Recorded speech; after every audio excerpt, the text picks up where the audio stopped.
বছরের দীর্ঘ 500 বছরের অবসান, দীর্ঘ 500 বছরের রামলালার যে প্রাণ প্রতিষ্ঠা, দীর্ঘ 500 বছরের যে হিন্দুদের আমাদের যে মন্দির, সেই মন্দির আমরা ফিরে পাচ্ছি।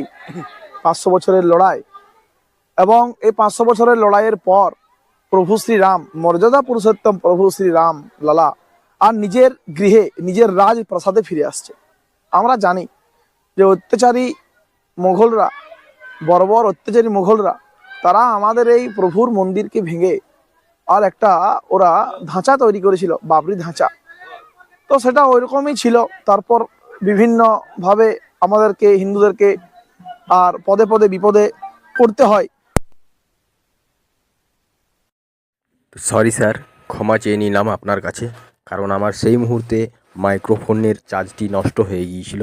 তার জন্যে তোমার যে বক্তৃতা